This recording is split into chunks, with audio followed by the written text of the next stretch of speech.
Assalamualaikum warahmatullahi wabarakatuh, and hello everyone. My name is Abdul Karim alias. In this video, I would like to share one very interesting, very useful tool called Affinity Diagram. In my session with Dr. Zaila recently, I have talked about, I have explained about Affinity Diagram to the teachers. But in this video, I would like to expand and explain further. So Affinity Diagram is basically a tool which can be used in a brainstorming session. And brainstorming, of course, is a way, is a method that we can use to generate ideas. Usually involve a group of people, and we have a topic.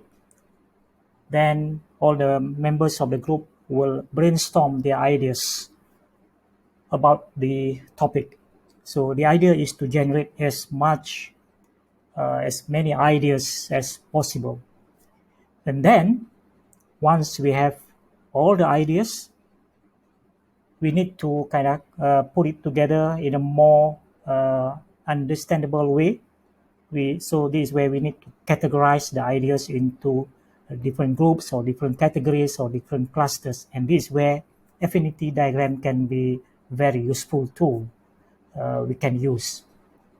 So in this video, I'm not going to explain the different ways, different methods, different approaches how to do brainstorming. That probably a subject of another video. But let's assume that we have done the brainstorming properly. Then how do we now make sense of all the ideas? Now we can end up with 20, 30, or hundreds of creative ideas. Some are useful, some are not very useful, but that is a different, different aspect. How to judge, how to analyze, and so on. But how do we now categorize all these hundreds of new ideas into certain categories? So this is where affinity diagram can be very handy. And I want to explain this affinity diagram more in the context of school and how teachers or how educators in higher education as well can be used can use the affinity diagram and brainstorming technique as a very useful way to get students to engage the classroom, to engage with the topic being taught, and to get them really fully involved, get them to take the responsibility and contribute the ideas. So this is where a lot of things can happen during the brainstorming.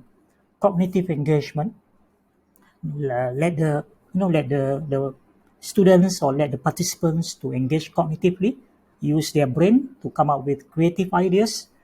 Then the participation, so this is where you can get a teamwork. They learn to generate ideas, and then later on discuss when they analyze and categorize it. They learn to agree, or agree to disagree. So a lot of values also can can be learned as part of this brainstorming activity. So let me just read the paragraph here. Affinity diagram is an analytical tool students utilize to classify ideas with common attributes into subgroups. So assuming that we have all the ideas already, so how do we classify or categorize or group the ideas into a common category that makes sense, common attributes into subgroups? So basically this is what the affinity diagram does. The affinity diagram strategy is an effective brainstorming technique. By itself, it's not the brainstorming technique per se, but it's actually the tool to facilitate the ideas generated from the brainstorming session. Okay, that students can use creatively generate new ideas and reveal patterns as they examine relationships between various terms and group similar ideas. So during this process of categorizing the different ideas into a common that having the common attributes and classify them into clusters and groups. They will learn to apply their prior knowledge, their understanding of the particular topic, whatever they know about a particular topic, their experience that they bring in into the brainstorming session, all of these things put together, and all the members have to put together collectively their ideas and their experience together. And a lot of discussion will happen. A very vibrant, active environment in this activity.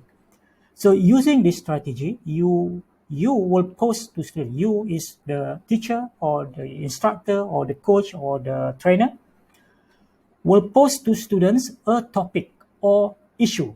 So of course we have to define what is a topic, what are the issue being now discussed for the brainstorming, and have them brainstorm ideas about it and record those ideas on sticky notes. So here, if we are doing this in a face-to-face environment, in the physical environment, so sticky notes is one of the, we can use and we can distribute the sticky note to the participants or to the students and let them write their ideas individually. Yeah, they write their their ideas individually, independently, and then after that they will put the sticky notes on the big board. Okay, everyone will do that and given a certain time to accomplish the activity.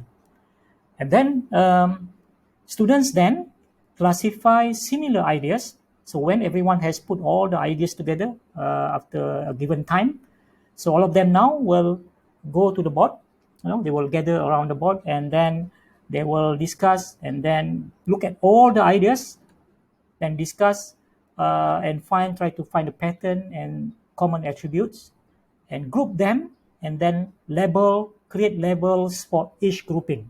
So what we are doing now, from all these random ideas, we are trying to sort it out into a group of having each group having a certain common attributes or common properties or characteristics. This process promotes creative thinking and brainstorming about ways to, for example, address a community problem, explore. These are only example of the thing that can be discussed. So in the classroom, for example, you can have one topic on a certain thing, and rather than teaching them the content, or showing them the PowerPoint and give a direct instruction or direct lecture.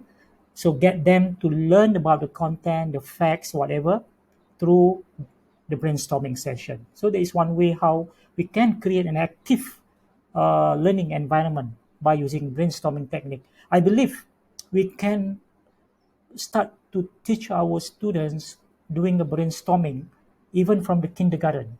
Of course, the level is different, and we can give a different kind of a topic that is suitable for that level. But I believe we should start to nurture our students from that level, the technique of brainstorming, and how do we come up with something useful at the end of the brainstorming session. So these are the 5 steps to create the affinity diagram. So what happened actually, something like this. If we are doing this in a physical environment, this is how it looks like. Initially, we will have a random. Let me show a picture like this here. So this is another example. But initially, the sticky notes will be everywhere of different colors. But at the end of the when we categorize, when the participants or the students categorize the ideas, they will come up with a few categories or a few groups, and for each group we will put a label. So like we see here, so there's one group here, so there's a label, another group, another label here, another group here. So each group is different in terms of the number of ideas for that particular group or particular category. This one only 3 ideas for this particular category. So these are now all the random ideas generated by all the members now will become more clearer. We can see maybe the relationship, the pattern from all of these ideas. These are a very powerful way to learn certain topic or to solve certain problem by using brainstorming technique. So affinity diagram, basically, to create affinity diagram, start with generating the idea. So this is the part where the members are doing the brainstorming. Post the topic for students to focus on, then display ideas. So now then start the brainstorming session. We must give certain time or duration to complete the brainstorming. So provide sticky notes for students and explain they should use a separate note for each new idea. One sticky note, one idea. Students should accomplish this step independently. So they are working on their own first, so that they are not being influenced by their friends or their clique. So we want them to generate the ideas from their own, their own original ideas without being influenced, without discussing it with other group members. So at this stage, there's no discussion. Everyone will sit down and think about the topic, think about the ideas, then write it down. One idea, one sticky note. Then challenge each student to submit at least 5 notes. Okay. Then after that, put all the notes on the board, and then after the time has finished, let's say 10 minutes or 20 minutes or whatever, everyone now will go to the board, look at all the ideas, and then see, and this is how the sorting part, categorizing into group students, and have them post their notes so all can view the ideas.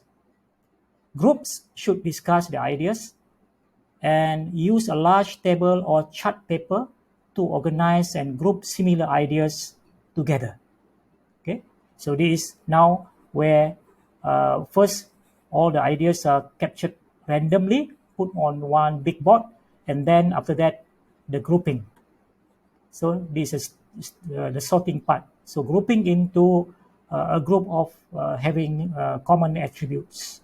Then put the label. The third part is create category for each cluster of sticky notes. Have students groups agree on a category title. So they have to discuss, okay, these 6 ideas here, what is the category? So then they will write it down on the label here. That uniquely identifies the ideas in each category. And then after that, they will present to the whole group or to the bigger group. Each group should present its category ideas to the class. So this is how it looks like in the physical brainstorming. But how do we do this in online environment? How do we simulate the sticky notes and the big board or the big wall? So one of the tools, there are many tools we can use, but one of the, or perhaps the more popular one is Padlet. Okay, so a lot of teachers now are very familiar with Padlet. So you can sign up for Padlet, the free version, but now the free version is quite limited. So Padlet is basically an electronic board. You can think of it as an electronic board. So, for example, here you can create a blank Padlet, but in this case, I have reached my limit. Let me just delete one of.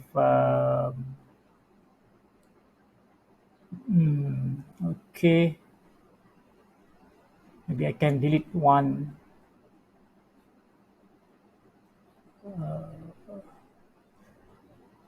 Delete Padlet. Delete. Okay.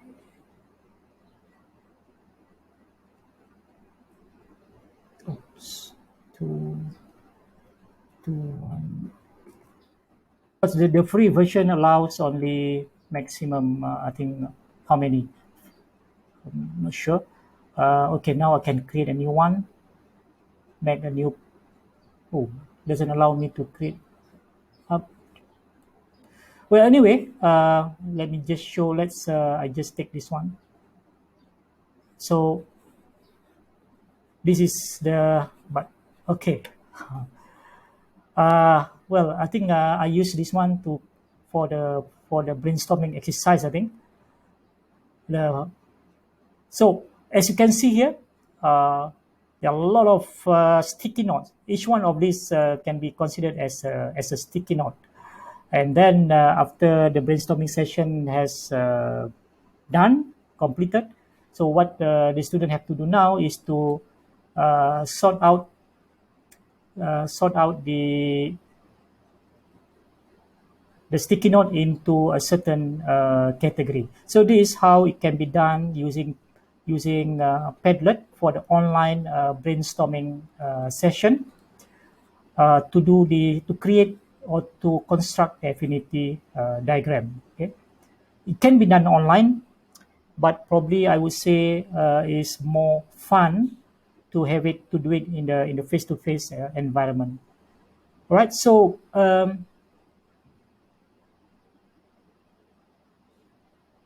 will give you the link to this module, and you can find this particular page under this affinity diagram. If you scroll down in this module, I'm going to share this module free for all of you, for the viewers, and then you can try this exercise. If you have a group of people, you can try this exercise in your training session or in your classroom using this example, or you can come up with your own title.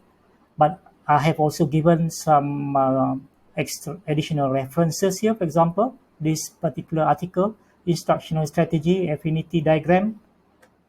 You can go to this article and you can learn more about affinity diagram and how you can use this tool effectively in brainstorming.